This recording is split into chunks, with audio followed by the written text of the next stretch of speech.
যে আল্লাহ সুবহানাহু ওয়া তাআলা কিছু বান্দাকে দেখে লজ্জা করবেন, আল্লাহ পাক লজ্জা করবেন, তাদেরকে শাস্তি দিতে আল্লাহ লজ্জা করবেন, তাদেরকে শাস্তি দিতে আল্লাহ পাকের লজ্জাবোধ হবে। চিন্তা করতে পারেন কারা তারা? বলা হচ্ছে তারা সেই সব মানুষ যারা কালো কালো চুল কালো দাড়ি নিয়ে ইবাদত শুরু করেছে, কালো চুল কালো দাড়ি নিয়ে ইবাদত শুরু করেছে, ইবাদত করতে করতে এটা সাদা হয়ে গেছে। তার মানে শায়েখ মানে কিন্তু বৃদ্ধ। শায়েখের অনেক অর্থ হয়, শায়েখ মানে পণ্ডিত, স্কলার, শায়েখ মানে কিন্তু বৃদ্ধ। আমরা দোয়া করি আল্লাহ পাকের কাছে, আল্লাহ পাক আমাদেরকে সব দিক থেকেই সুস্থতার সাথে আল্লাহর ইবাদত করতে করতে শায়েখ হওয়ার তৌফিক দান করেন। আমিন। এখন প্রসঙ্গে আসি যে ইসলাহি মাহফিলটা হচ্ছে আপনাদের এখানে বেশ কয়েকদিন থেকে। কয়দিন হলো আজকে?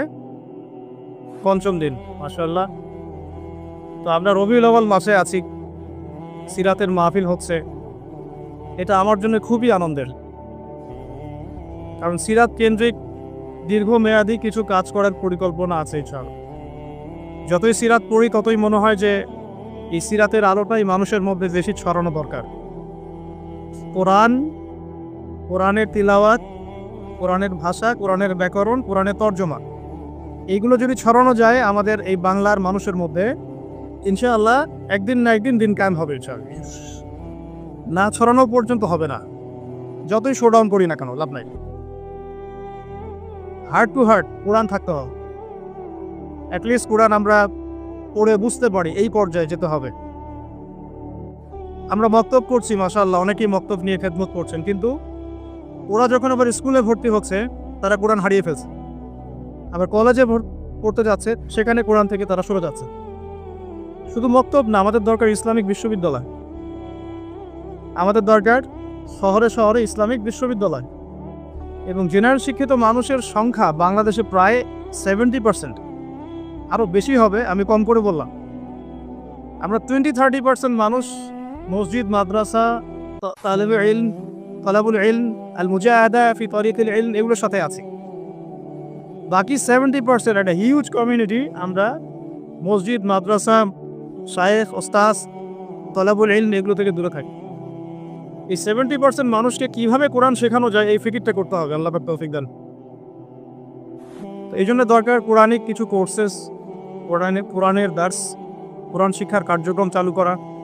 একদিন মসজিদে এসেছি, necessary of course, but not enough, এটা যথেষ্ট না। আমাদেরকে এভাবেই 3 মাস এসে কোরআন শিখতে হবে, আরও 2-1 মাস সময় বাড়িয়ে দিয়ে কোরআনের তর্জমা, অ্যারাবিক গ্রামার কিছু শিখতে হবে। তখন গিয়ে একটা পরিবর্তন দেখা যাবে ইনশাআল্লাহ। আল্লাহ পাক তৌফিক দান করুন। কারণ কিছু সমস্যা আছে আমাদের, সেটা হলো আমাদের শিক্ষা ব্যবস্থায় জেনারেল শিক্ষা এবং ইসলামিক শিক্ষা আলাদা করে দেওয়া হয়েছে।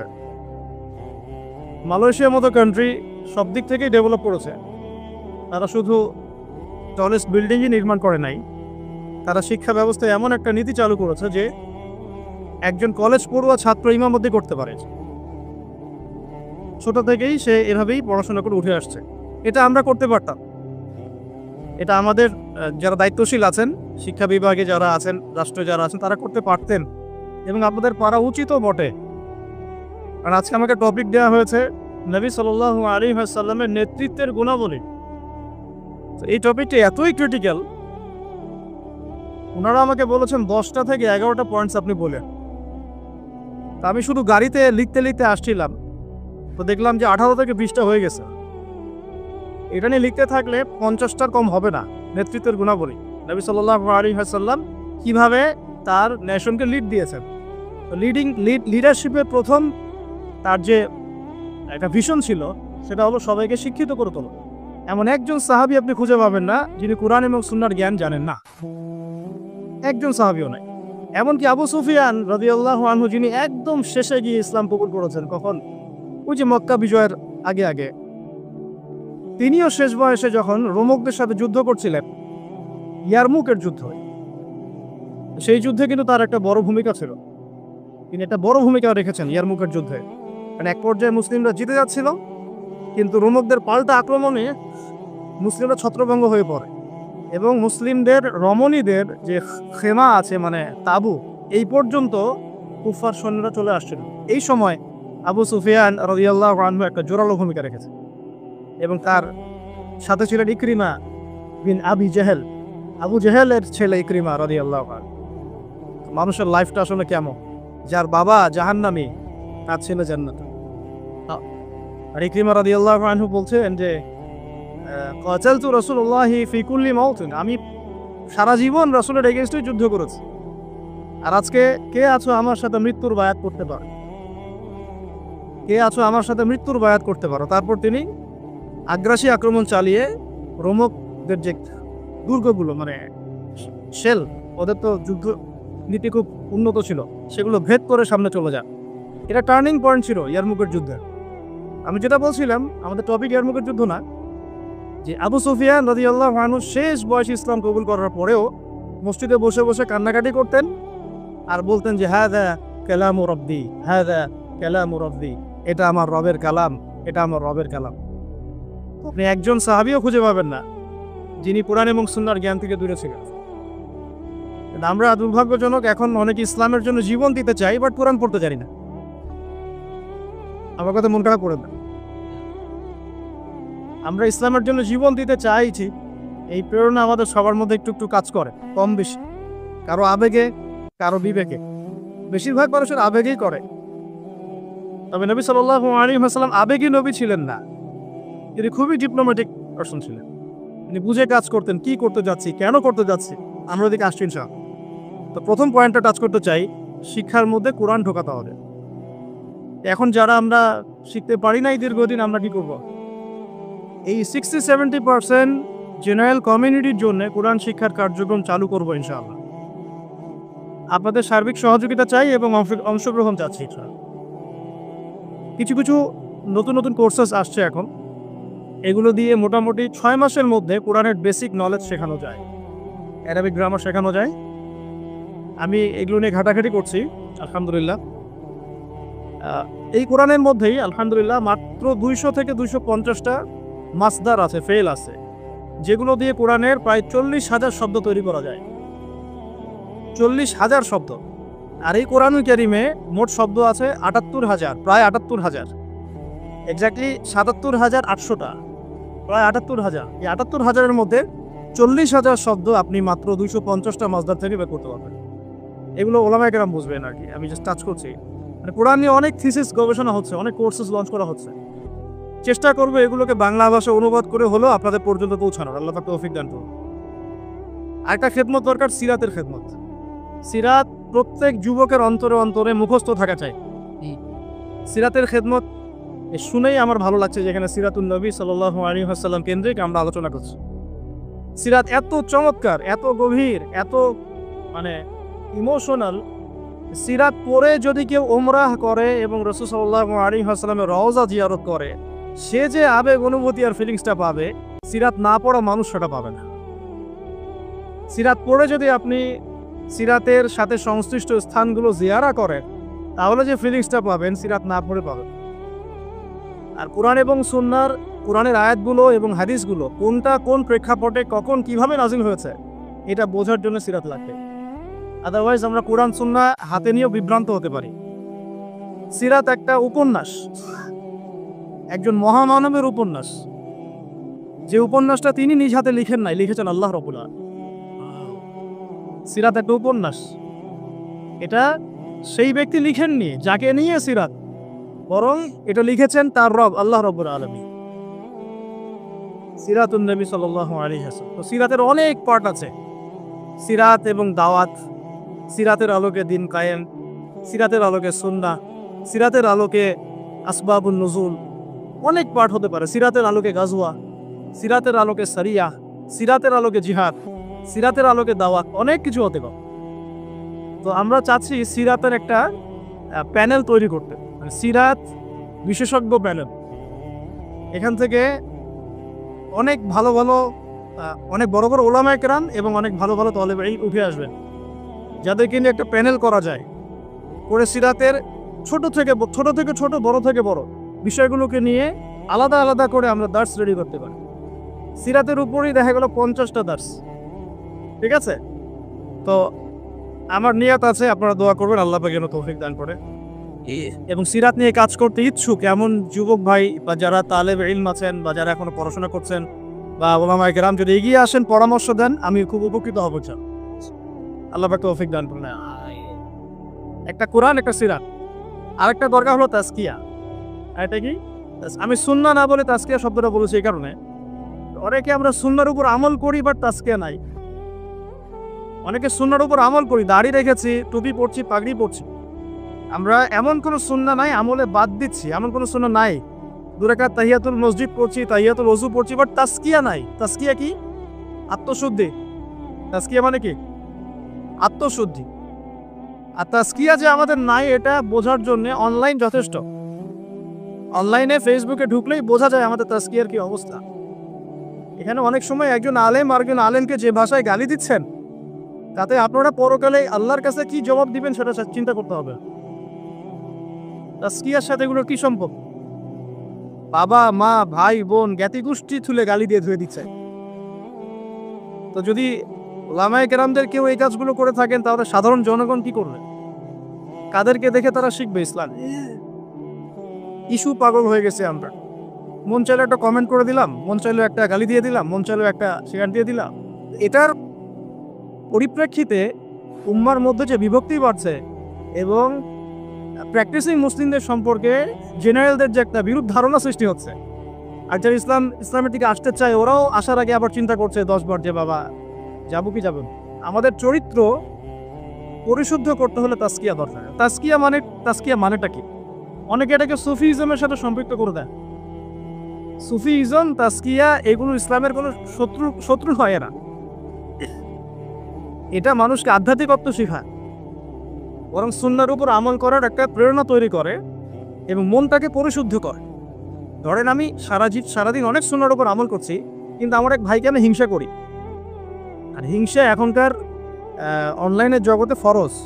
হিংসা না করলে কেউ অনলাইনে টিকতে পারবে না, তাকে হিংসা করতেই হবে। যেমন সুদ না খাইলে কেউ অর্থনীতি চালাতে পারে না, সুদ এখন ফরজ হয়ে গেছে। ঠিক এরকম অবস্থা, আল্লাহ মাফ করো।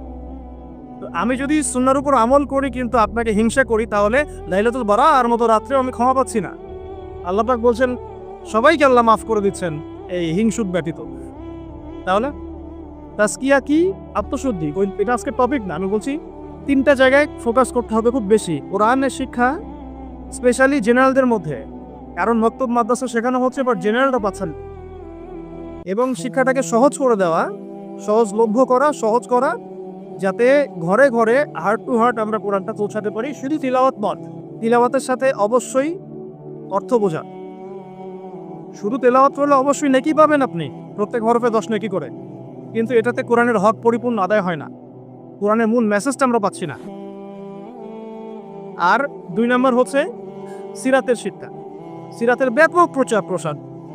আর 3 নম্বর তাজকিয়া, সুন্নাহ ভিত্তিক জীবনযাপন এবং তাজকিয়া। তাজকিয়ার জন্য দরকার আত্মশুদ্ধিওয়ালা মানুষের সোহবত। আত্মশুদ্ধিওয়ালা মানুষের সোহবত, এই মানুষ খুঁজে বের করা একটা চ্যালেঞ্জ। এই মানুষগুলো খুঁজে পেতে হলেও তাকদিরের একটা ভালো ভাগ্য লাগবে। কারণ দিন শেষে বুঝতে পারছি যে কেউ যদি জাহেল থাকে এটাও তাকদিরেই ছিল, কেউ যদি হকপন্থী আলেমের সোহবত পেয়ে যায় এটাও তাকদিরেই ছিল। কিছু করার না, এটা তাকদির। কেউ পাবে কেউ পাবে না, কিন্তু চেষ্টা যে করবে আল্লাহ পাক তাকে মিলাই দিতেও তো পারেন ইনশাআল্লাহ। দিন দিন এরকম আত্মশুদ্ধিতে পরিপূর্ণ ওলামায়ে কেরামদের সংখ্যা কিন্তু কমছে। আপনারা খেয়াল করেছেন? কমছে। যে ব্যক্তি হক ও বাতিলকে পার্থক্য করে দেয়, যে ব্যক্তি অন্যের শুভাকাঙ্ক্ষী, যে ব্যক্তি উম্মার ঐক্য চায়, যে ব্যক্তি নিজে যা বলে তার উপর আমল করে, যে ব্যক্তি অন্যকে আল্লাহর দিকে ডাকে, যে ব্যক্তি নিজে হারাম খায় না, যে ব্যক্তি আলেমদের মাঝে বিভেদ সৃষ্টি করে না, যে ব্যক্তি মানুষকে নবী সাল্লাল্লাহু আলাইহি ওয়াসাল্লাম রেখে যাওয়া সুন্নতের দিকে ডাকে, যার অন্তরটা পরিষ্কার, ভিতরে কোনো হিংসা নাই, কোনো অহংকার নাই, কোনো গীবত তহমত কিচ্ছু নাই, এরকম মানুষ, এরকম আলেম খুঁজে পাওয়া কি চারটাখানি কথা? আমার কথা শুনে আপনাদের ইগোতে লাগা উচিত নয়, আপনাদের চোখে পানি আসা উচিত। এই কথা 3টা ওলামায়ে কেরামদের জন্য। আমরা অনেক ওলামায়ে কেরামকে দেখেছি টাইটেল পাস, অন্তরটা হিংসা দিয়ে ভর্তি আছে। এতে আপনি ইগোতে নিয়েন না, বরং আপনার চোখ দিয়ে পানি পড়া উচিত, বিকজ আপনার হিসেব আগে হবে। তিনজন ব্যক্তিকে দিয়ে জাহান্নাম উদ্বোধন করা হবে: শহীদ, দাতা, দানশীল, আলেম। আমি এমন অনেক ওলামায়ে কেরামকে দেখেছি যাদের কথাবার্তা, চলাফেরা এবং ওঠা বসাতে অহংকার স্পষ্ট, কেবর, অহংকার স্পষ্ট। আর আলহামদুলিল্লাহ আমি এমন অনেক ওলামায়ে কেরামের সোহবত পেয়েছি যারা আল্লাহর ওলি, যারা আল্লাহর ওলি। তো এখন এই পর্যন্ত যাওয়াটা আপনার জন্য চ্যালেঞ্জ। আল্লাহর কাছে অনেক দোয়া করতে হবে এবং নিজের অন্তরটাকে নিউট্রাল রাখতে হবে, কোনো দিকে বায়াসড হয়ে যাওয়া যাবে। নিউট্রাল রাখলে ইনশাআল্লাহ তাহলে আপনি বুঝতে পারবেন যে কে হকের উপর আছে, কে বাতিলের উপর আছে। আল্লাহ পাক আমাদের সবাইকে আত্মশুদ্ধিতে পরিপূর্ণ মানুষের সোহবত দান করুন, আমি আমাদেরকেও সেই আত্মশুদ্ধি অর্জন করার তৌফিক দান। এই তিনটা জায়গায় খুব বেশি ফোকাস করা দরকার। সিরাত নিয়ে দুটো কথা বলে আমি আমার টপিকে আসছি। আজকে সবগুলো আলোচনা করব না, কারণ আপনাদের জন্য একটা সুখবর আছে, আমার জন্য সুখবর। ইনশাআল্লাহ আগামীকাল আমি আবার আসবো। যে অংশটুকু বাকি আছে এই অংশটুকু আমরা আগামীকাল শেষ করবো। আগামীকাল আমাদের এখানে একজন উস্তাদ আসবেন, তার আগে বা তারপরে, যদিও কালকে আমার ডেট নাই, আমি চেয়ে নিয়েছি এটা। আর আমি সিরাত পড়তে গিয়ে দেখেছি যে এটা এক লেকচারে কোনোদিনও আলোচনা শেষ করা যাবে না। এই সিরাতের উপরে আলোচনা করতে হলে আমার 24টা ক্লাস দরকার। একটু এই জায়গাটা শোনেন, এই পুরো সিরাত, আমার হাতে একটা পাতলা সিরাতের বই আছে, সিরাতে খাতামুল আম্বিয়া। তারপর অনেকেই জানেন এই বইটা পড়েছেন, আল্লামা শফি রাহিমাহুল্লাহ রচিত অনবদ্য একটা কিতাব, কলেবর ছোট কিন্তু অনেক গভীর কথা। এরকম সিরাতের অনেক বই আছে। আলহামদুলিল্লাহ আমার বাসাতে মোটামুটিভাবে 15-20 হাজার টাকার সিরাতের বই আছে। অনেক, এটা কিছুই না, 15-20 হাজার টাকার বই। আমাদের ওস্তাদরা কোনো একটা সফরে গেলে একসাথে 2-3 লাখ টাকার বই কিনে। হ্যাঁ, আমাদের ওস্তাদরা, এই তো বেশি দূর না, আপনি মার্কাজুর দাওয়ায় গিয়ে দেখেন, শায়খরা যখন সফরে যান তখন মনে হয় 2-3 লাখ টাকার বই কিনেন। তাদের কাছে বইয়ের কিন্তু অভাব নাই। একটা লম্বা ঘর ভর্তি পুরো বই আর বই, কিন্তু এতগুলো বই থাকা সত্ত্বেও তারা প্রত্যেক সফরে 1 লাখ, 1.5 লাখ, 2 লাখ টাকার বই কিনে। এটা এমন কিছু না, আমি জাস্ট একটা এক্সাম্পল দিলাম যে আপনারাও এগুলো সংগ্রহে রাখতে থাকেন, ইনশাআল্লাহ আপনার সিরাতের কলেবর বৃদ্ধি হবে। এখন আসেন টপিকে আসেন, কঠিন টপিক, নবী সাল্লাল্লাহু আলাইহি ওয়াসাল্লামের নেতৃত্বের গুণাগুণ। তো আমাদের এখানে নিশ্চয়ই নেতারাও আছেন। নেতা বলতে শুধু রাজনৈতিক নেতা বোঝাচ্ছি না, পরিবারের নেতা, মসজিদের নেতা, এই মার্কেটের নেতা, অর্থনীতির নেতা, এবং অবশ্যই আমাদের সম্মানিত পলিটিক্যাল নেতৃবৃন্দ তো আছেন। তো লেকচারটা সবার জন্যই, আল্লাহ পাক আমাদের সবাইকে মনের কান দিয়ে শোনার তৌফিক দান। সোজা কথায় আসি, নবী করিম সাল্লাল্লাহু আলাইহি ওয়াসাল্লাম নবী হওয়ার আগে তিনি যে গুণাবলীগুলো অর্জন করেছিলেন, এই গুণাবলীগুলো আমরা অনেক সময় পাশ কাটিয়ে চলে যাই। আমরা আলোচনা শুরু করি নবী সাল্লাল্লাহু আলাইহি ওয়াসাল্লাম নবী হওয়ার পর থেকে। আদতে নেতৃত্বের গুণাবলীর পয়েন্টটা যদি নিয়ে আসতে হয়, আমাদেরকে এখান থেকে আলোচনা শুরু করতে হবে। নবী সাল্লাল্লাহু আলাইহি ওয়াসাল্লাম নবুয়ত পাওয়ার আগে কেমন মানুষ ছিলেন। একটা হাদিস থেকে আমরা এটা বুঝতে পারি, এটা সহিহ বুখারীর প্রথম খণ্ডের ওহী অধ্যায়ের মধ্যে আছে, এবং খাদিজা রাদিয়াল্লাহু আনহা এখানে অনেকগুলো কথা বলেছেন। হাদিসটা অনেক লম্বা, আপনারা বাসায় গিয়ে একটু দেখে নিন। আমি খুব শর্ট করে মূল জায়গাটা বলছি। আল্লাহ নবী সাল্লাল্লাহু আলাইহি ওয়াসাল্লাম যখন ওহী প্রাপ্ত হলেন, আপনারা জানেন উনি ভয় পেয়েছিলেন। জিবরাইল আলাইহিস সালাম এসে তাকে বলেছিলেন, ইকরা, আপনি পড়ুন। তিনি বলেছেন, মা আনা বিকারি, আমি তো পড়তে জানি না। তখন বলা হচ্ছে পড়ুন, আবার বলছেন আমি তো পড়তে জানি না। চেপে ধরা হচ্ছে, ছেড়ে দেওয়া হচ্ছে, চেপে ধরা হচ্ছে, ছেড়ে দেওয়া হচ্ছে, 3 বার চেপে ধরা হয়েছে। একটু চিন্তা করতে পারি কিনা আমরা, যদি কোনো জিনও এসে আমাকে চেপে ধরে তাহলে কি অবস্থা? জিন তো খুব বেশি শক্তিশালী না। আউযু বিল্লাহি মিনাশ শাইতানির রাজিম পড়লেই চলে যান, অথবা আউযু বিকালিমাতিল্লাহি তাম্মাতি মিন শাররি মা খালাক পড়লে চলে যান, অথবা বিসমিল্লাহিল্লাযী লা ইয়াদুররু মা ইসমিহি শাইউন ফিল আরদ ওয়ালা ফিস সামা ওয়া হুয়াস সামিউল আলিম পড়লে ইনশাআল্লাহ চলে যাবে। এখন ফেরেশতা চেপে ধরলেন, তাহলে তো ব্যাপারটা অনেক কঠিন, অনেক বার্ডেন তার মাথায় তখন ছিল, বুকের মধ্যে হার। এই অবস্থায় তিনি যখন বাসায় এসেছেন, খাদিজা রাদিয়াল্লাহু আনহাকে তিনি একটা কথা বলেছেন, খাশিত ওয়াকাদ খাশিতু আলা নাফসি, আমি আমার নিজের নফসের উপরে ভয় পাচ্ছি। আপনারা পড়ে দেখেন, সহিহ বুখারীতে আছে প্রথম খণ্ডে ওহী অধ্যায়। এই জায়গায় খাদিজা রাদিয়াল্লাহু আনহা 4টা থেকে 5টা বাক্য বলেছেন তার সম্পর্কে। 1,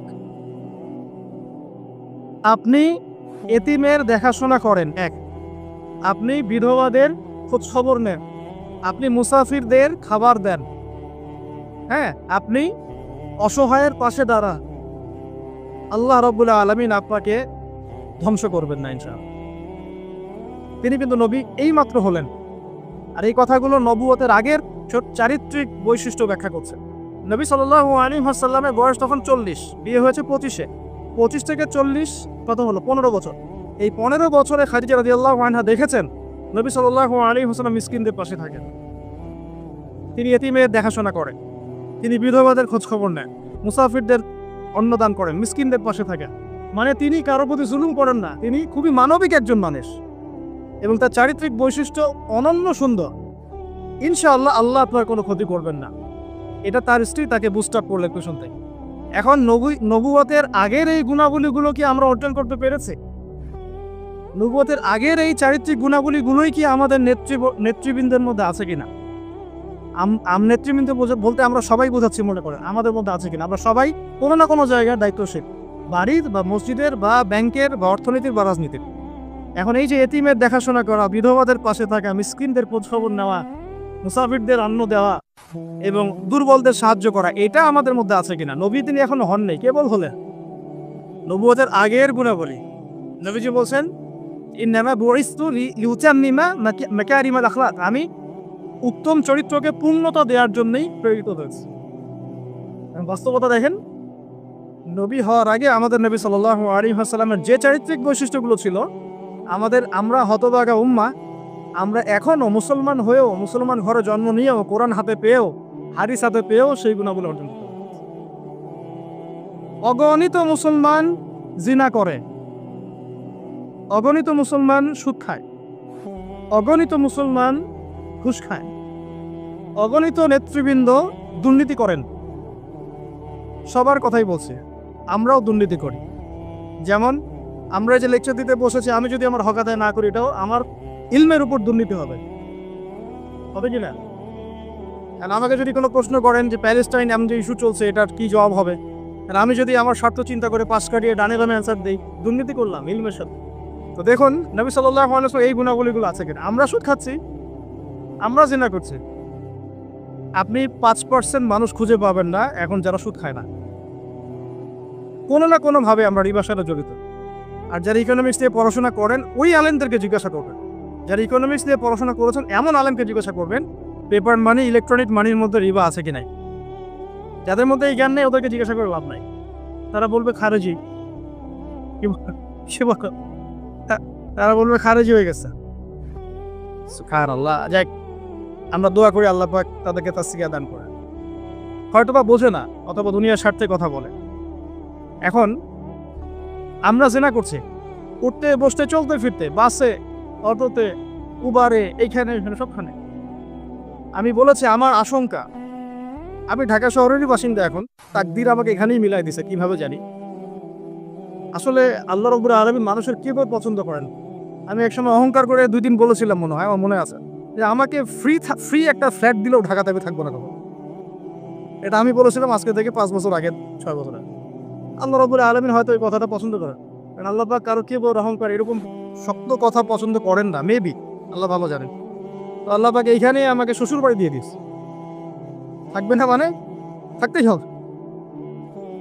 আর আলহামদুলিল্লাহ এখানে এসে দেখলাম যে মাশাআল্লাহ, বাংলাদেশের অনেক বরেণ্য ওলামায়ে কেরাম এই শহরকে কেন্দ্র করে কাজ করে। তাদের সোহবত যদি না থাকতো আমি এই শহরে থাকতাম না, তাদের সোহবত যদি না থাকতো এই শহরে হয়তো আমি থাকতাম না। তবে তারা এই শহরের যান্ত্রিক জীবন থেকে দূরে থাকেন, কারণ যান্ত্রিক জীবনে আপনি আল্লাহর নূর মারেফত বুঝতে পারবেন না। তারা যদি এইরকম বিজি লাইফ লিড করতেন তাহলে আমরা এরকম কিতাবগুলো পেতাম না। এখন খেয়াল করে দেখবেন এখানে জন্ম নিয়ে কতজন আলেম হয়েছে। এই শহরে জন্ম নিয়ে বাই বর্ন ঢাকায় জন্ম নিয়ে কতজন আলেম হয়েছে, যারা ওলামায়ে কেরাম তারা বাহির থেকে এসে এই শহরকে আলোকিত করছেন। বুঝতে পারছেন কি বিষয়টা? এখন দেখুন আমরা সব জায়গায় জেনা করছি। আমার আশঙ্কা ঢাকা শহরে যদি কোনো বড় ভূমিকম্প হয় বা ছোটও হয়, জেনার পাপের কারণে হয়। আল্লাহ পাক আমাদেরকে হেফাজত করুন না। আর আমি আজকে আরো বেশি কনসিয়াস এবং ভয় পাচ্ছি এই কথাটা বলতে, যে যদি আল্লাহর কোনো গজব চলে আসে তখন ভালো মন্দ কোনো মানুষ ছাড় পাবে না। আমরাও ছাড় পাবো না, ভালো মানুষ মনে হয় ছাড় পাবো এমন না। কারণ আজকে সকালে আমি একটা কিতাব পড়ছিলাম, আল্লামা হুসাইন আহমদ মাদারী রাহিমাহুল্লাহর, আপনার নাম শুনেছেন নিশ্চয়ই, ওলামায়ে দেওবন্দের একজন নক্ষত্র। তার একটা কিতাব আছে শেষ খলিফার পদধ্বনি, পড়েছেন? শেষ খলিফার পদধ্বনি, ইমাম মাহাদিকে নিয়ে লিখেছেন উনি, মাশাআল্লাহ। এই কিতাবটার পাণ্ডুলিপি পাওয়া গেছে প্রায় ৭৫ বছর পরে, হারিয়ে গিয়েছিল এটা। আর তাকে ওই ইতালির পাশে মাল্টা একটা জায়গা আছে, ওখানে ব্রিটিশরা নির্যাতন করেছিল নিয়ে গিয়ে, ওইখান থেকে হারিয়ে গেছে বইটা। যাই হোক, ওইখানে তিনি একটা হাদিস এনেছেন যে যখন ইমাম মাহাদির হাতে বায়াত নেওয়া হবে, জায়গাটা হচ্ছে হাজারে আসওয়াদ, দেখেছেন হাজারে আসওয়াদ, আবার এই কর্নার হাজারে আসওয়াদ, রুকনে ইয়ামানি না, কিন্তু অনেকে রুকনে ইয়ামানিকে হাজারে আসওয়াদ মনে করে। হাজারে আসওয়াদ এবং এই যেখানে আছে মাকাম ইব্রাহিম, এর মাঝখানে বায়াত নেওয়া হবে। আর বায়াত নেবেন কতজন জানেন? ৩১৩ জন। ৩১৩ জন। বদরি সাহাবী ৩১৩, তালুতের বাহিনী ৩১৩, এখানেও ৩১৩। বায়াত যখন নেওয়া হবে শাম থেকে, তখন একটা দল আসবে তাদের বিরুদ্ধে যুদ্ধ করতে। নবী সাল্লাল্লাহু আলাইহি ওয়াসাল্লাম বলেছেন, শামের ওই বাহিনীকে মক্কা মদিনার মাঝখানে বাইদা নামে একটা জায়গা আছে, এখানে ধসিয়ে দেওয়া হবে। আয়েশা রাদিয়াল্লাহু আনহা বলছেন, তখন তো অনেক সাধারণ মানুষও থাকবে। নবীজি বলেন সবাইকে ধসিয়ে দেওয়া। এখান থেকে একটা দলিল আনা হয়েছে, ওখানে আল্লাহর গজব চলে আসলে ভালো মন্দ সবার উপরেই আসবে। এরপর কিয়ামতের দিন নিয়ত অনুযায়ী মানুষকে ওঠানো হবে। আল্লাহ পাক আমাদেরকে আল্লাহ পাকের গজব থেকে হেফাজত করুন, আমাদেরকে ইসলাহ এবং সংশোধন দান করুন, আমাদের নেক হায়াতে আল্লাহ বরকত দান করুন। আল্লাহ পাকের গজব আসে এমন কাজে লিপ্ত হওয়া থেকে আল্লাহ পাক হেফাজত। নবুয়তের আগের ক্যারেক্টার আমরা অর্জন করতে পারিনি, এই পয়েন্টটা ছিলাম। জেনা প্রচুর হচ্ছে, স্পেশালি ইয়াং জেনারেশনের দিকে। আল্লাহ পাক আমাদেরকে জেনা থেকে বাঁচিয়ে রাখুন। আর মেয়েদের কথা তো বলার অপেক্ষা নাই, কি অবস্থা, কি অবস্থা আমাদের শহরের মেয়েদের, কি অবস্থা আমাদের মা বোন স্ত্রীদের, কি অবস্থা। আমরা আল্লাহর কাছে কি জবাব দিব? আমরা কেউই চোখের পথ থেকে মুক্ত নই। আর যারা অনলাইনে বিচরণ করি তারা তো মোটেই না। আমরা আল্লাহর কাছে আসলে কি জবাব দেব? ও মার্কেটেই আছি তো, বসে আছে, আমরা তো মার্কেটেই বসে আছি। সুবহানাল্লাহ, মার্কেট মানে এখন মহিলা, মার্কেট এখন ছেলের চেয়ে মহিলা বেশি। মানে আমরা কামাই রোজগার করে বাসায় গিয়ে টাকা ধরিয়ে দিয়ে যাও। আল্লাহ পাক আমাকে ইসলাহ দান করুন, আপনাদের সবাইকে ইসলাহ দান করুন। প্রথম কথা, নবী সাল্লাল্লাহু আলাইহি ওয়াসাল্লামের নবুয়তের পূর্বের জীবনের যে আখলাক, সে আখলাকটা অর্জন করতে হবে। এটা হচ্ছে নববী নেতৃত্বের প্রথম সপ্তাহ। করা যাবে ইনশাআল্লাহ। তাহলে আমরা এখন বেসিক কিছু কাজ করব। দেখুন, মুসলমানের দোকানে আমরা যেতে মাঝে মাঝে ভয় পাই, ঠকায় দেয় কি। একজন হিন্দু ভাইয়ের দোকানে কি আপনি দুধ কিনতে কমফোর্ট ফিল করেন? ও দুধে পানি মেশায় না? হ্যাঁ, অনেক সময় এমন হয়, সবসময় না হলে অনেক সময় এমন হয়। তাহলে আমরা যদি আমাদের আখলাক ঠিক না করতে পারি, তাহলে এই বড় বড় কথাগুলো আসলে কোনো কাজে দিবে না। আল্লাহ পাক আমাদের সবাইকে ভেতর থেকে সৎ হওয়ার তৌফিক দান। এতিমের দেখাশোনা করা যাবে ইনশাআল্লাহ। বিধবাদের দেখাশোনা, অনেকে ফ্যান্টাসিতে ভোগেন 4টা বিয়ে করবেন, তো একজন বিধবাকে বিয়ে করে দেখা, তাই না? আমাদের তো মাশাআল্লাহ অনেক ফ্যান্টাসি অনেকের মধ্যে, 4টা করবো 4টা বিয়ে। তো একজন বিধবাকে করে দেখান, একজন তালাকপ্রাপ্তাকে করে দেখান, একজন এতিমকে করে দেখান, তারপরে বোঝা যাবে যে ইসলাম কতটুকু বুঝেছে। আচ্ছা, মিসকিনদের পাশে থাকা, অসহায়ের পাশে থাকা, মাজলুমের পাশে থাকা, মুসাফিরদের খেদমত, এই কাজগুলো আমরা করতে পারবো ইনশাআল্লাহ। আল্লাহ পাক এরকম সোশ্যাল ওয়ার্কগুলো করার তৌফিক আমাদের সবাইকে দান করবে। 2 নাম্বার দেখুন, নবী সাল্লাল্লাহু আলাইহি ওয়াসাল্লাম নবী হয়েছেন, এবার তিনি উম্মাকে নেতৃত্ব দিবেন। কারণ আল্লাহ পাক তাকে একটা ভিশন দিয়েছেন, ভিশন তাকে ফিক্স করতে হবে। ভিশন মানে কি? লক্ষ্যটা কি?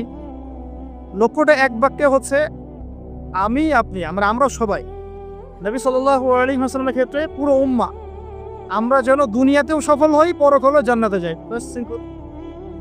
এর চেয়ে বড় কোনো ভিশন আছে? আমাদের ভিশন 2টা, এক কুরআন সুন্নাহ রাসূলের সিরাত তাজকিয়া, এগুলোকে নিয়ে যেন আমরা দুনিয়াতে সফল হই, পরকালে জান্নাতে যাই। বাস, এতটুকুই। আর দুনিয়াতে সাফল্য মানদণ্ড, মানে সাফল্য ব্যর্থতার মানদণ্ডটাই পরকালের জান্নাতে যাওয়া না যাওয়ার মানদণ্ড নয়। দুনিয়াতে কেউ যদি কিছু ব্যর্থ হয়, দারিদ্রতায় থাকে, অভাবে থাকে, ইত্যাদি ইত্যাদি, তাহলে এর মানে এই না দেশে জান্নাতে যেতে পারবে না। কিন্তু আল্লাহ পাক আমাদেরকে পাঠিয়েছেন এই শরিয়া দিয়েছেন, নবী সাল্লাল্লাহু আলাইহি ওয়াসাল্লামকে পাঠিয়েছেন, কোরআন সুন্নাহ দিয়েছেন দুটো। একটা হচ্ছে আমরা যেন দুনিয়াতেও দাপটের সাথে চলতে পারি, বিজয়ী হতে পারি, বিজয়ী উম্মাহ হতে পারি, এবং পরকালের জন্য আমরা জান্নাতে যেতে পারি। That's all. এটা আমাদের ভিশন। তো এই ভিশনটা নবী সাল্লাল্লাহু আলাইহি ওয়াসাল্লামের ছিল কি ছিল না? এখন এটাকে বাস্তবায়ন করার জন্য আল্লাহ নবী সাল্লাল্লাহু আলাইহি ওয়াসাল্লাম নিজে হিমসেলফ তিনি নেতৃত্ব দিয়েছেন কিনা? দিয়েছেন কিনা? প্রথমে দেখিয়েছি আপনাকে আগের ক্যারেক্টার। ওই আগের ক্যারেক্টারগুলো কি পরে নাই হয়ে গেছে? ওই ক্যারেক্টারগুলো আরো বেশি দীপ্তমান হয়েছে। কোনটা? আরো বেশি দীপ্তমান হয়েছে। এখন ওহী আসার পরে নবী সাল্লাল্লাহু আলাইহি ওয়াসাল্লাম প্রথম যেটাতে ফোকাস করলেন সেটা হলো ইলম অর্জন করা এবং অন্যকে ইলম শেখানো। আল্লাহ নবী সাল্লাল্লাহু আলাইহি ওয়াসাল্লাম আল্লাহর কাছ থেকে ইলম শিখছেন। এটা ইলম না কোরআন? এটা ইলম নয় কি? এটা আল্লাহর পক্ষ থেকে দেয়া ইলম, ওহী, এবং এর সাথে হিকমা দেয়া হয়েছে, মানে সুন্নাহ। তো কোরআন এবং সুন্নাহ আল্লাহ পাক তাকে শিখাচ্ছে এবং নবী সাল্লাল্লাহু আলাইহি ওয়াসাল্লাম এটা তার উম্মাহকে শেখাচ্ছে। তাহলে একজন সফল নেতার গুণাবলী হবে এই মানবিক গুণাবলীগুলোর সাথে সে নিজে ইলমের ধারক বাহক হবে এবং সমাজে আলো ছড়িয়ে দিবে জ্ঞানের। এটাই হচ্ছে একজন নেতার আদর্শ নেতার গুণাবলী, যে নিজে ইলমের ধারক বাহক হবে এবং জনগণের মধ্যে জ্ঞান ছড়িয়ে দিবে। আর এই জ্ঞানের ডেফিনেশনটা কি হবে তাহলে? শুধু কি বস্তুবাদী জ্ঞান, নাকি জ্ঞানের কোনো ডেফিনেশন আছে, সংজ্ঞা আছে? সংজ্ঞাটাও আমরা কোরআন থেকে নেই। সংজ্ঞাটা আল্লাহ কোরআনে দিয়েছেন সূরা কাহফের মধ্যে, ওয়াকুলিল হাক্কু মির রাব্বিকুম ফামান শাআ ফালইউমিন ওয়া মান শাআ ফালইয়াকফুর। এই হক বা সত্যটা তোমার রবের পক্ষ থেকে আসে। সূরা বাকারা আছে, ওয়াকুলিল হাক্কু মির রাব্বিকুম ফালা তাকুনান্না মিনাল মুমতারিন। হক আল্লাহর পক্ষ থেকে আসে, তুমি সন্দেহবাদীদের অন্তর্ভুক্ত হও না। মানে হক, এই জ্ঞান, এই কোরআন যেটাই আপনি বলেন, এটা আল্লাহর পক্ষ থেকে আসে। তার মানে যেটা আল্লাহ পর্যন্ত আমাদেরকে পৌঁছায় সেটাই জ্ঞান। তাহলে জ্ঞান কোনটা? যেটা আমাকে আল্লাহ চিনাবে, আল্লাহ পর্যন্ত পৌঁছাবে। ইকরা বিসমি রাব্বিকাল্লাযী খালাক, এর মানে কি?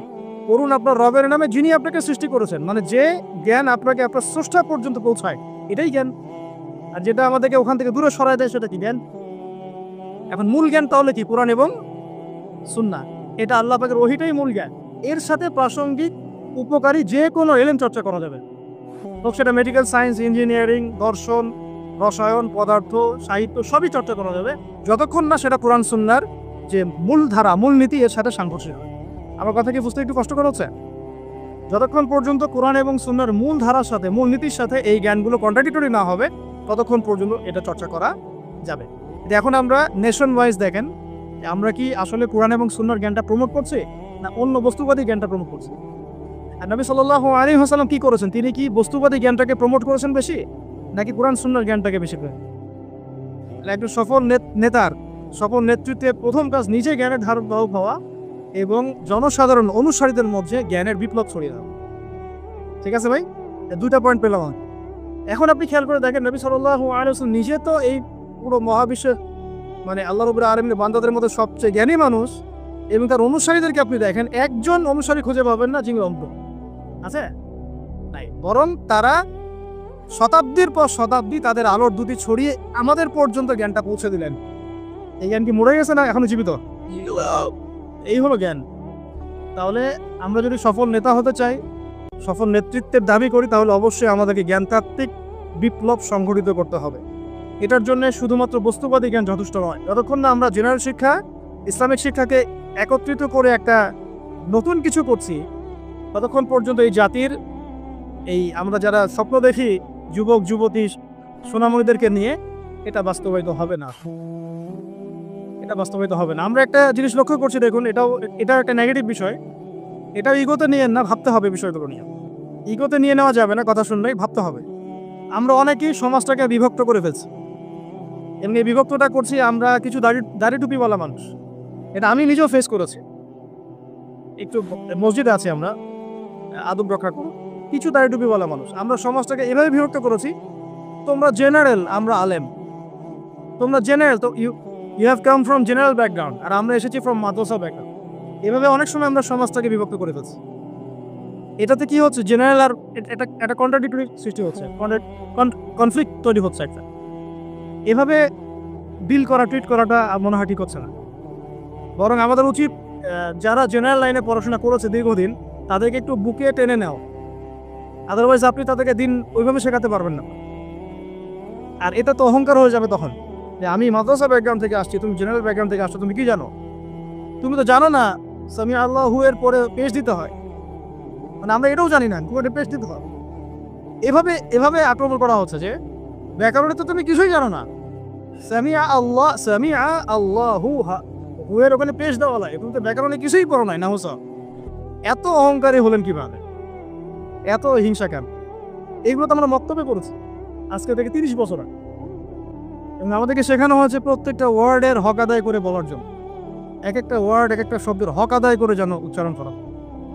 সুবহানাল্লাহ। তো আমরা অনেক সময় সমাজটাকে এভাবে বিভক্ত করে ফেলছি, অজ্ঞতাবশত, অহংকার বশত।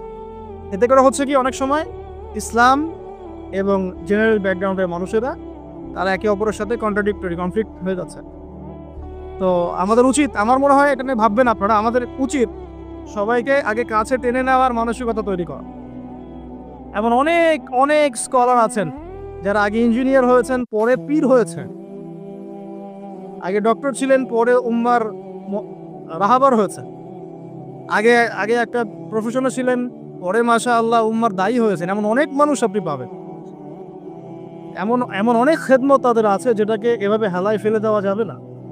উম্মার জন্য অনেক বড় বড় খেদমত এমন কিছু মানুষও করেছেন যারা মাদ্রাসায় পড়েননি কখনো। আর এখন আমরা যদি তাদেরকে তাড়িয়ে দেই তাহলে তারা তো আমাদের কাছে আসতে চাবে না।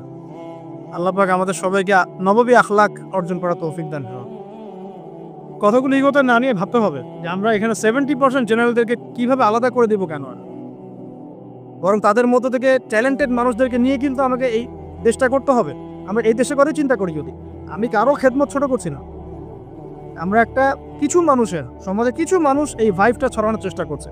আপনারা এই ভাইবের মধ্যে পা দিবেন, ওলামায়ে কেরামদেরকে তাদের জায়গায় শ্রদ্ধার পাত্র হিসেবে রাখবেন, নিজেরা তাদের সহবতে গিয়ে দিন শিখবেন এবং একটা হৃদ্যতাপূর্ণ সম্পর্ক রাখার চেষ্টা করবেন, যাতে একে অপরের সাথে কোনো রকম কনফ্লিক্টে না যায়। আল্লাহ পাক আমাদেরকে বোঝার তৌফিক দান করুন, আমিন। মানবিক গুণাবলীর সাথে দুই বলেছে ইলম ধারণ করা এবং মানুষকে শেখান। আল্লাহ পাক আমাদের সবাইকে ইলম শেখার তৌফিক দান করা। লাস্ট টাইম প্রশ্ন করি, ইলম মানে কোন ইলম ভাই? শুধু কি বস্তুবাদী জ্ঞান বা শুধু কি কোরআন সুন্নাহ? কোরআন এবং সুন্নাহ অবশ্যই মৌলিক শেকড়, এর পাশাপাশি আপনি উপকারী জ্ঞানও শিখতে পারবেন। এই জ্ঞানের প্রচার প্রসার যখন ব্যাপক হবে, নেতা কেন পুরো জাতিটাই দেখবেন মাশাআল্লাহ বিশ্বের বুকে মাথা তুলে দাঁড়াবে।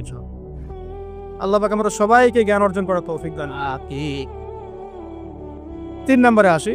আজকে তো সব বলতে পারবো না বলেছি, ইনশাআল্লাহ আগামীকালের জন্য কিছু রেখে দিচ্ছি। আজকে আমি চেষ্টা করছি 10টা টাচ করা, ঠিক আছে ইনশাআল্লাহ, শর্ট করে 3 নম্বরটা বলি। দেখো 3 নম্বর হচ্ছে নবী সাল্লাল্লাহু আলাইহি ওয়াসাল্লাম নিজে ইলম আল্লাহর কাছে পেয়েছেন, সাহাবীদেরকে শিখিয়েছেন। সবচেয়ে বেশি কঠোর আমল তিনি নিজে করেছেন। 3 নম্বরটা হচ্ছে একজন নেতার অন্যতম গুণাবলী থাকতে হবে সিরাতের আলোকে, নেতৃত্বের গুণাবলীর অংশে তাকে নিজেকে আগে আমল করে দেখাতে হবে। শুধু বড় বড় কথা বলা, লেকচার দিয়ে ক্ষান্ত হলে চলবে না, মানুষকে শেখালেই চলবে না, নিজেকে আগে আমল করে দেখাতে হবে। আমি কয়েকটা এক্সাম্পল দিচ্ছি। দেখুন, হুনাইনের যুদ্ধ চলছে, মনোযোগ দেন। হুনাইনের যুদ্ধ চলছে, নবী সাল্লাল্লাহু আলাইহি ওয়াসাল্লামের আশপাশের সাহাবীরা ছত্রভঙ্গ হয়ে গেছে। এই হুনাইনের যুদ্ধ হচ্ছে মক্কা বিজয়ের পরে, কিন্তু মক্কা বিজয়ের আগে নয়। তো সাহাবীরা ছত্রভঙ্গ হয়ে গেছেন, নবী সাল্লাল্লাহু আলাইহি ওয়াসাল্লাম নিজে সামনে এগিয়ে গিয়ে তরোয়াল খুলে উঁচু করে বলছিলেন যে আনা মুহাম্মদ আনা রাসূলুল্লাহ লাস্তু কাযিবান, আমি মুহাম্মদ, আমি আল্লাহর রাসূল সাল্লাল্লাহু আলাইহি ওয়াসাল্লাম, লাস্তু কাযিবান, আমি মিথ্যাবাদী নই। তিনি যুদ্ধের ডাক দিয়ে পিছনে পড়ে থাকেন না, তিনি নিজের সামনে গিয়ে তরোয়াল উঁচু করে সাহাবীদেরকে ইন্সপায়ার করছেন যে আমি আল্লাহর রাসূল, আমি মুহাম্মদ, আমি মিথ্যাবাদী নই, হালুম্মা ইলাইয়া, আমার দিকে তোমরা আসো, ছুটে আসো। তখন সাহাবীরা ছুটে আসে। লিডিং ফ্রম দ্য ফ্রন্ট যেটা বলি আমরা, সামন থেকে নেতৃত্ব দেওয়া। এই শব্দটা শুনেছেন ক্রিকেট খেলার মধ্যে, তাই না? সামন থেকে নেতৃত্ব দেওয়া। নবী সাল্লাল্লাহু আলাইহি ওয়াসাল্লামের চারপাশে সাহাবীরা খন্দকের যুদ্ধের সময় পখিরা খুঁড়ছে। খন্দকের যুদ্ধের সময় খাল খোঁড়া হয়েছিল, মনে আছে আপনাদের? যাতে ওরা আমাদের কাছে আসতে না পারে, খাল খুঁড়ে দেওয়া হয়েছে। এই খাল খুঁড়তে আমাদের নবীজি নিজে বলেন নাই যে খাল খোঁড়ো তুমি, আবু বকর তুমি খোলো, ওমর তুমি খোঁড়ো, আলী তুমি খোঁড়ো, এটা নয়। তিনি নিজে নিজের লুঙ্গি বেঁধে নিয়ে এখানে খাল খুঁড়েছেন, নিজের পেটে খাবার নাই, পাথরও বেঁধেছেন। প্রচণ্ড শীতের মধ্যে তিনি সেখানে উপস্থিত থেকে কাজ নিয়েছেন। আমি বোঝাতে চাচ্ছি নবী সাল্লাল্লাহু আলাইহি ওয়াসাল্লাম শুধুমাত্র কথা বলেই ক্ষান্ত হতেন না, নিজে করে দেখা। যে কোরআনের দাওয়াত তিনি মানুষকে দিচ্ছেন সেই কোরআন সারা রাত তিলাওয়াত করছেন। যে নামাজের দাওয়াত তিনি মানুষকে দিচ্ছেন সেই নামাজ পড়তে পড়তে তার পা ফুলে যাচ্ছে। এমন না যে নামাজ আপনারা করেন, আমি পড়লাম না, আমি বললাম তাহাজ্জুদ পড়েন, আমি করি না, আমি বললাম আপনারা বেশি বেশি নামাজ পড়েন, আমি নিজেই করি না, এমন নেতা তিনি ছিলেন না। এখন আপনি মেলান দেখে আশপাশে কথা কাজে মিল আছে এমন নেতা কোথায় পাবেন? কয়জন পাবেন? নিজে খালি বলছি মানুষকে, নিজে করে দেখাচ্ছি কতটুকু। এরকম অসংখ্য এক্সাম্পল দেওয়া যাবে। নবী সাল্লাল্লাহু আলাইহি ওয়াসাল্লাম বদর যুদ্ধে নিজের সামন থেকে নেতৃত্ব দিয়েছেন। নবী করিম সাল্লাল্লাহু আলাইহি ওয়াসাল্লাম মানুষকে অনাড়ম্বর জীবনযাপন করতে বলেছেন। নিজে কি বিলাসী জীবনযাপন করেছেন? তিনি নিজে মাসের পর মাস তার বাসায় চুলা জ্বলছে না। এগুলো আমরা আসলে চিন্তা করতে পারবো না। আর আমাদের এত পরীক্ষা আল্লাহ পাক নিবেনও না, কারণ এগুলো যার ঈমান যত উঁচু তার পরীক্ষা তত বেশি হয়। নবী সাল্লাল্লাহু আলাইহি ওয়াসাল্লাম বাসায় তার খাবার নাই, খেজুর খেয়ে থাকছেন, অনেক সময় রুটি খাচ্ছেন জাইতুনের তেল দিয়ে, খুব রেয়ার গোশত খাচ্ছেন। নবী হওয়ার পরে তিনি 3 দিন টানা পেট ভরে খান নাই। তার মানে কি তিনি শুধু নিজে বড় বড় কথা বলেছেন? না, নিজেও সেটা আমল করে দেখিয়েছেন। খেয়াল করে দেখেন, নিজে মানুষকে খালি বলেননি তোমরা দান সদকা করো, বরং যেই তার কাছে হাত পাতত তাকেই তিনি দান করে দিতেন। দান করতে করতে করতে এমন একটা অবস্থা, ঘরে আয়েশা রাদিয়াল্লাহু আনহা থেকে শুরু করে অন্য স্ত্রীদের কারো ঘরে কোনো খাবার নাই। ঈদের দিন তার ঘরে খাবার নাই। আয়েশা রাদিয়াল্লাহু আনহা বলছেন যে ইয়া রাসূলুল্লাহ কিছু দিয়ে যান, আমরা ঈদের রান্নাবান্না করব। নবীজি কিছু দিতে পারলেন না। সুবহানাল্লাহ সাল্লাল্লাহু আলাইহি ওয়াসাল্লাম তিনি চলে গেলেন ঈদের নামাজ পড়াতে। ঈদের নামাজ পড়িয়ে বাসায় এসে দেখলেন রান্নাবান্না হচ্ছে, মাশাআল্লাহ সবার ঘরে রান্না হচ্ছে। তো তিনি জিজ্ঞাসা করলেন খাবার কোথেকে আসলো? তখন তার স্ত্রীরা বললেন, আম্মাজান যারা ছিলেন রাদিয়াল্লাহু আনহা, আয়েশা রাদিয়াল্লাহু আনহা সম্ভবত বলেছেন যে আপনি যখন চলে গিয়েছেন তখন উসমান বিন আফফান রাদিয়াল্লাহু আনহু তিনি প্রত্যেক স্ত্রীর ঘরে একটা করে উট পাঠিয়েছে খাও। আপনারা ব্যবসায়ীরা উসমান রাদিয়াল্লাহু আনহুর মতো হয়ে যান এবং দিনের জন্য আপনাদের এই অর্থ বিত্ত যা আছে ঢেলে দেন ইনশাআল্লাহ। যে ব্যক্তি দুনিয়া গোছাবে আল্লাহ পাক তার পরকাল গোছাবেন না। যে ব্যক্তি পরকাল গোছাবে আল্লাহ তার দুনিয়া গুছিয়ে দিবেন ইনশাআল্লাহ। আর আল্লাহর নবী সাল্লাল্লাহু আলাইহি ওয়াসাল্লাম এরপর কি করেছেন জানেন? হাত তুলে দোয়া করেছেন। দোয়াটা আমি মুখস্থ করে রেখেছি, কারণ আমার ছেলের নাম উসমান, ওকে দেখলে আদর করতে হবে, দোয়াটা যেন করা যায়। আল্লাহুম্মা সাহহিল হিসাবা আলাল উসমান, আল্লাহুম্মা সাহহিল হিসাবা আলাল উসমান। আল্লাহ তুমি উসমান রাদিয়াল্লাহু আনহুর একদম সহজ হিসেব নিয়ে নিও। এই জন্য উসমান রাদিয়াল্লাহু আনহুর হিসেব হবে 3 নাম্বার। প্রথমে আবু বকর সিদ্দিক, তারপর ওমর ইবনে খাত্তাব, তারপর উসমান ইবনে আফফান, এবং তিনি যাবেন বের হয়ে চলে আসবেন। হিসাব সহজ নাই। ওই যে দোয়া নবী সাল্লাল্লাহু আলাইহি ওয়াসাল্লাম করেছেন, একদিনের আমল। এরকম লাইফ ছিল তার। নবী সাল্লাল্লাহু আলাইহি ওয়াসাল্লাম নিজে করে দেখাতেন, খালি বলেননি দান করো। আর আমরা মাশাআল্লাহ ওয়াজ মাহফিলে এসে দেখি যে দান উঠাচ্ছে। আপনি কয় টাকা দান করেছেন? আপনি দেন 50, কে 50 দিবেন হাত তোলেন, বাস। আমি কিন্তু বলছি না আর বাস 50 দিল, কে 20 দিবেন, কে 20 দিল, কে 10 দিবেন, 10 দিন। লাস্টে দেখা যায় যে আস্তে আস্তে নোট কমতে থাকে, 1000 থেকে 500 দিবেন। শেষে বলে ভাই খুচরাগুলোও দেই, ভাই খুচরাগুলোও দেই, খুচরাগুলোও দেই, ভাই খুচরাগুলোও দেই। এই হচ্ছে অবস্থা। তো বুঝাতে চাচ্ছি আল্লাহ নবী সাল্লাল্লাহু আলাইহি ওয়াসাল্লাম খালি কথার মানুষ ছিলেন না, নিজে কাজ করে দেখিয়েছেন। আমরা নামাজ পড়তাম 5 ওয়াক্ত, পড়ি 5 ওয়াক্ত। আল্লাহ নবী সাল্লাল্লাহু আলাইহি ওয়াসাল্লাম নামাজ পড়তেন 8 ওয়াক্ত। বলুন কিভাবে?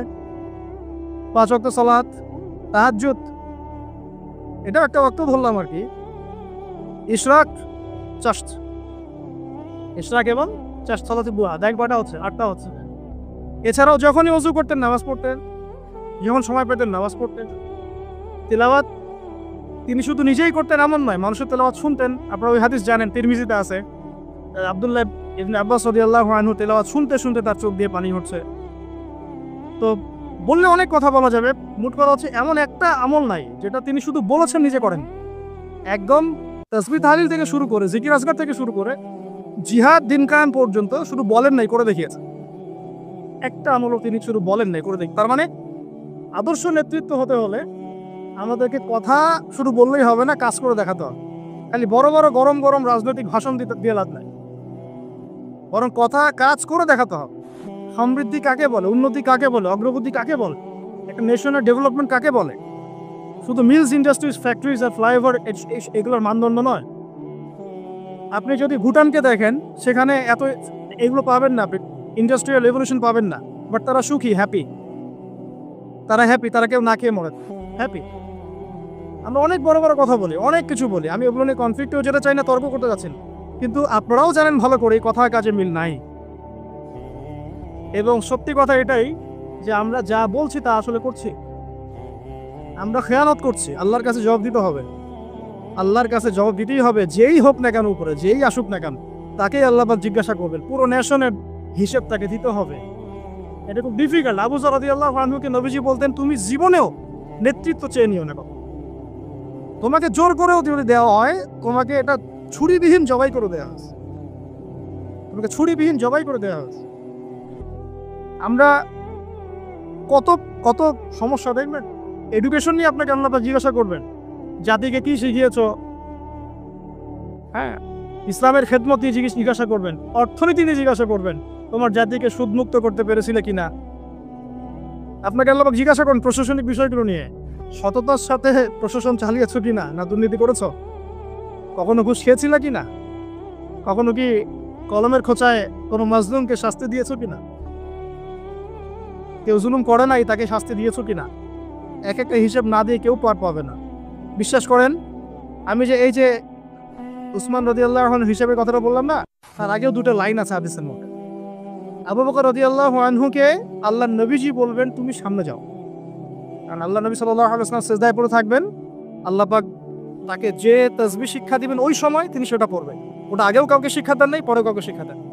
এরপর আল্লাহ পাক বলবেন যে তুমি মাথা ওঠাও, সাল তুতি, তুমি চাও তোমাকে দেওয়া হোক। নবীজি তখন চাইবেন ওই দোয়াটা যেটা তিনি দুনিয়াতে করেন নাই, আল্লাহ আমার উম্মাত, আল্লাহ আমার উম্মাত। হিসাব শুরু করো। হিসেব শুরু হওয়াটাই একটা চ্যালেঞ্জ, হিসেব শুরু না হওয়াটাই কিয়ামতের দিন আমাদের জন্য প্যানিক অবস্থা। হিসেব শুরু হওয়াটাই একটা বড় চ্যালেঞ্জ। ওইখানে কেউ হিসেব শুরু করাতে পারবে না। আদম আলাইহিস সালাম পারবেন না, নূহ আলাইহিস সালাম পারবেন না, ঈসা ইবনে মারইয়াম, মূসা কেউ পারবেন না।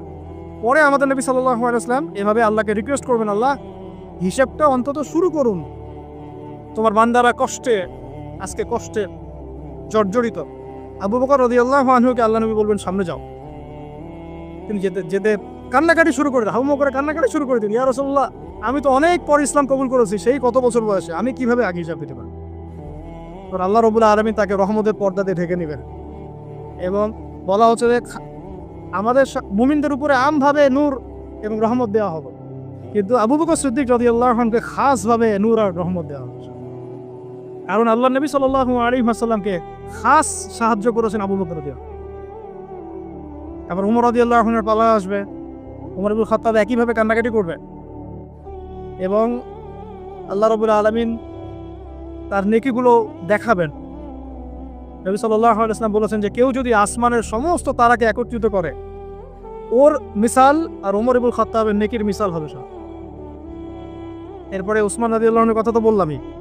তারপর আলী ইবনে আবি তালেব, তার ব্যাপারে এসেছে সবচেয়ে তড়িৎ হিসাব, তারা সবচেয়ে ফাস্ট। আলী রাদিয়াল্লাহু আনহু একটা দোয়া করতেন, এই দোয়াটা আমরাও করি। তিনি দোয়া করতেন যে আল্লাহ, আমি চাই না যে আমাকে শিশু বয়সেই, কিশোরে বা যৌবনকালেই কোনো একটা অঘটন হলো বা দিনের জন্য কোনো একভাবে আমার ইন্তেকাল যায়, এটা আমি পছন্দ করি না। এটা আলী রাদিয়াল্লাহু আনহু বলতেন। বরং আমি চাই দিনের জন্য আমি খেদমতের পর খেদমত করতে থাকি এবং কষ্টের পর কষ্ট সহ্য করতে থাকি এবং শেষে গিয়ে শাহাদাত লাভ করে। ঠিক আল্লাহ রাব্বুল আলামিন তাকে ওইভাবেই মৃত্যু দিয়েছে। এটা হচ্ছে আমার কাছে মনে হয় এটা সেই হাদিসের ব্যাখ্যা যে আল্লাহ পাক সম্পর্কে মানুষ যে ধারণা রাখবে আল্লাহ পাক তাকে সেটাই দিবে। আমরা দোয়া করি আল্লাহ পাক আমাদের সবাইকে যেন আর ইবাদত করতে করতে দাড়ি সাদা করার তৌফিক দান করে এবং আল্লাহর রাস্তায় শাহাদাত দান করে। তো এখন আসুন, সম্ভাবনা আছে তো? সম্ভাবনা আছে। আমরা ওয়ার্ল্ড অ্যাফেয়ার্স ঘাটাঘাটি করছি, সমকালীন বিশ্ব সম্পর্কে খোঁজখবর রাখছি। পরিস্থিতি কখন কোন দিকে কীভাবে মোড় নেবে কেউ জানেন। আজকে যা হয়েছে তা কি মানুষ জানতো, ভাবতে পেরেছিল এটা হতে পারে? ও বাই দ্য ওয়ে, এখন আপনি অনেকেই অনলাইনে পাবেন না, যাদেরকে অনেক লাভঝাপ করতে দেখেছেন, এরা এখন সব ঘুমটা দিয়ে করতে ঢুকে যাবে। নাই, কোনো কথা নাই, এখন চুপ। বরং দেখবেন ইসরায়েলের পক্ষ নিয়ে কথা বলা শুরু করেছে, না হামাসের এটা উচিত হয় নাই, না এটা উচিত হয় নাই, এটা কেমন আরও বেশি আগ্রাসন চালাবে। আরে ভাই, আগ্রাসনকে কম চালাচ্ছে নাকি এমনিতেই? আমাদের একজন উস্তাদ এক কথা বলেন যে যদি প্রতিহত করা হয় তাহলে যে বিজয় হবে এটা নিশ্চিত না। কিন্তু প্রতিহত না করা হলে যে পরাজয় হবে এটা নিশ্চিত। তারা যদি প্রতিহত করে, এটা অপরাধ? বিগত 70 বছর থেকে যে তারা আমাদের মা বোনদেরকে মেরে ফেললো, বাচ্চাদেরকে বোম্বিং করলো, এটা কিছু না? তখনও তাকে পাওয়া যায়। এখন একটু খুশি প্রকাশ করা, অভিনন্দন জানানো বা আলহামদুলিল্লাহ পড়ার মতো ইমান দেখা যায় না। তো আহলুন নিফাক ওয়াল আহলুল ইমান পার্থক্য হয়ে যাচ্ছে। আপনারা বুঝে নেন, চিনে নেন, এটা আপনারা বুঝে নেন। আল্লাহ পাক আমাদের সবাইকে ইমানদারদের কাতারভুক্ত করে দেন। 3 নম্বর পয়েন্টটা খুব ইম্পর্টেন্ট এবং এটা খুব বড় আলোচনা ছিল, কিন্তু আমি সময় সংক্ষিপ্ততার কারণে শর্ট করলাম। আপনারা বুঝে নেন যে আল্লাহ নবী সাল্লাল্লাহু আলাইহি ওয়াসাল্লাম শুধুমাত্র এমন নবী ছিলেন না যিনি শুধু কথা বলে ক্ষান্ত হতেন, দাওয়াত দিয়ে ক্ষান্ত হতেন, বরং নিজে সব কিছুর উপর সর্বাগ্রে আমল করে দেন।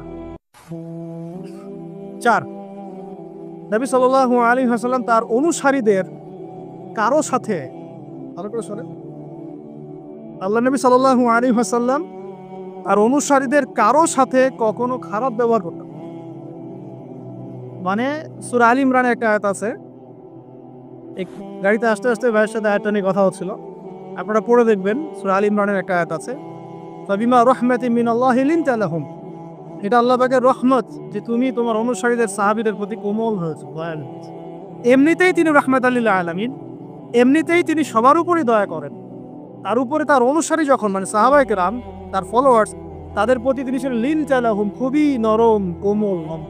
তুমি যদি তাদের প্রতি কঠোর হতে, মানে তুমি যদি অনুসারীদের প্রতি খুব কঠোর হতে, রূঢ় স্বভাবের হতে, তোমার কাছ থেকে তারা সরে চলে। একটু খেয়াল করে দেখেন, আমরা যারা ধর্মতাত্ত্বিক নেতৃত্ব দিচ্ছি বা অন্য জায়গায় দিচ্ছি, আমরা একটু কঠোরতা বেশি আরোপ করি না? কঠোরতা, বকাঝকা করা, গালিগালাজ করা, ইজ্জত হানি করা, যাকে তাকে ধুয়ে দেওয়া অনলাইনে একদম, হ্যাঁ, মানে যার তার বেইজ্জত করা, এটা আমরা বেশি করি। এই কারণে আপনার কাছে কেউ যাচ্ছে না, এই কারণেই আপনার কাছ পর্যন্ত কেউ যাবে না, বিকজ আপনার কাছে সে তো সেই ভালোবাসা পায় নাই। আবার আমরা এমন মানুষ পেয়েছি যারা এগুলোকে ভুলে গিয়ে সবাইকে বুকে টেনেও নিতে পারে, এমনও মানুষের উম্মতে আছে, আলহামদুলিল্লাহ। কিন্তু সফল নেতৃত্বের গুণাবলী হতে হলে এখানে আমাদেরকে লিনতা লাহুম এই স্বভাবটা থাকতে হবে, যে আমরা যেন অনুসারীদের প্রতি নরম হই।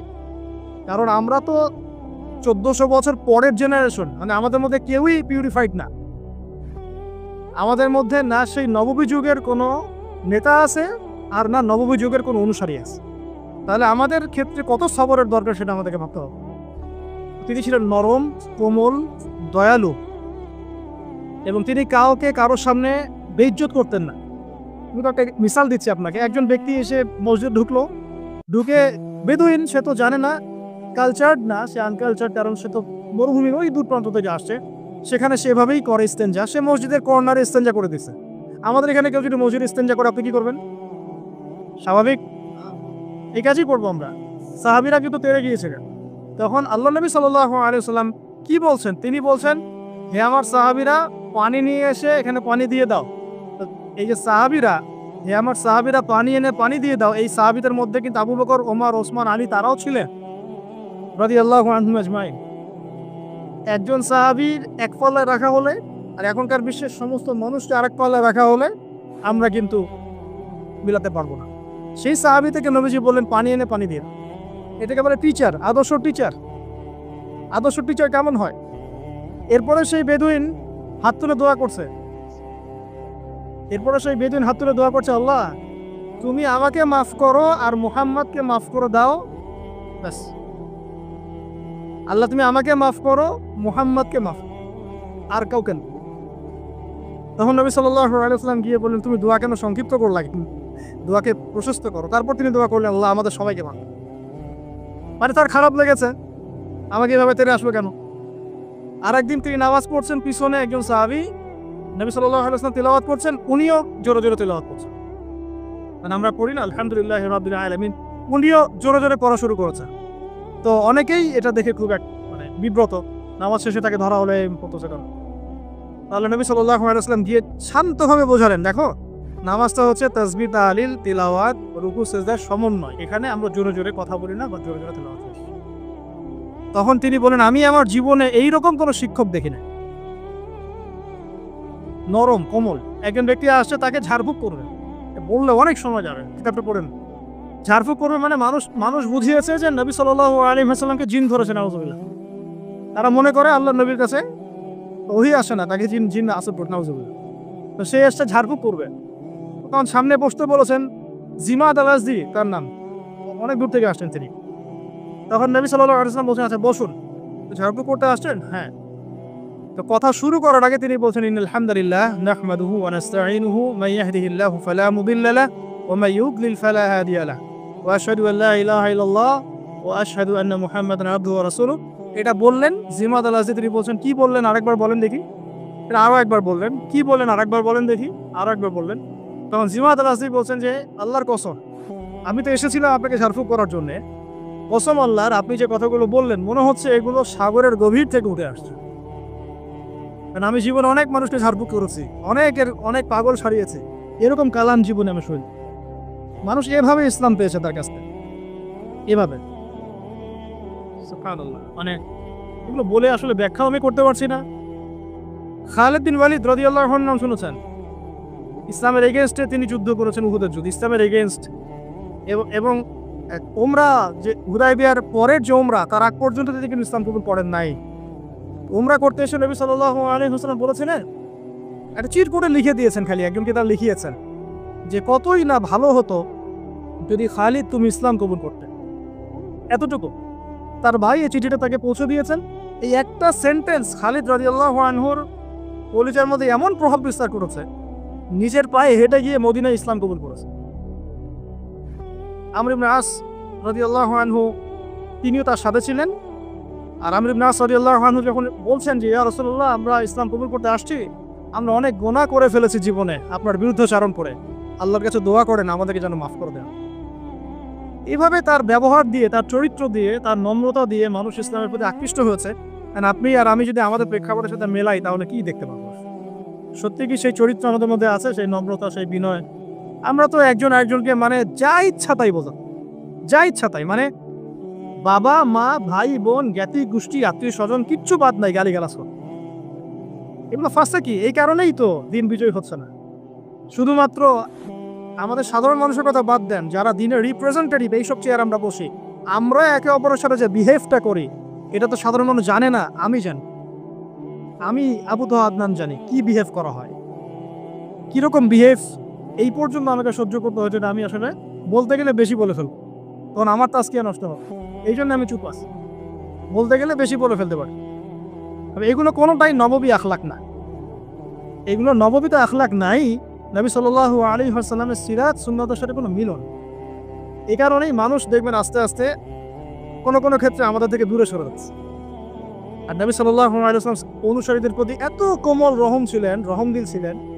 সুবহানাল্লাহ, একজন সাহাবী একটা কুফরি কালিমা পড়ে আসছেন, তাকে প্রচন্ড নির্যাতন করা হয়েছে, তার নাম আম্মার বিন ইয়াসির রাদিয়াল্লাহু আনহু। জোর করে একটা কালিমা আদায় করা হয়েছে, বল মুহাম্মদ ভালো না, বল মুহাম্মদ ভালো না সাল্লাল্লাহু আলাইহি ওয়াসাল্লাম। মার কিন্তু কঠিন জিনিস। এগুলো বললে অনেকে ইমান চাঙ্গা হয়, অনেকে ঠিক বলেন। দুটা মায়ের পিঠের উপর পড়লেই আর দেখবেন সব শেষ। কঠিন বিষয় এগুলো, খুব কঠিন। যাদের এইসব অভিজ্ঞতা নাই তাদেরকে সব বলেও লাভ নাই। যাই হোক, বাই দ্য ওয়ে, তো এই সাহাবী তখন বলে ফেলেছেন একটা কথা, মার সহ্য করতে না পারে বলে ফেলেছেন। আর কাঁদতে কাঁদতে দৌড় দিয়ে তিনি নবী সাল্লাল্লাহু আলাইহি ওয়াসাল্লামের কাছে গেলেন, কোথায় আল্লাহ রাসূল, আমাকে নিয়ে চলো, আমি তার পা চুম খাবো ইত্যাদি। সূরা নাহলে এই একটা আসছে সম্ভবত, না আসলে। তো একটা হচ্ছে এরকম যে যাদের মন ইমানে পরিপূর্ণ, তাদেরকে যদি জোর করে এরকম কোনো কথা আদায় করা হয়, এতে তাদের কোনো ইমানের ক্ষতি হবে না। আম্মার বিন ইয়াসির রাদিয়াল্লাহু আনহু সম্পর্কে এরকম একটা আয়াত নাযিল হয়েছে। তো আমি বলতে চাচ্ছিলাম যে এত মহব্বতের মানুষ ছিলেন তিনি, তার কাছে যে কোনো দুঃখ কষ্ট শেয়ার করা যেত। নিজের সমস্যা, নিজের দুঃখ, নিজের কষ্ট, নিজের অসহায়ত্ব তার কাছে শেয়ার করা যেত। তিনি মনে হতো তিনি আপন কেউ।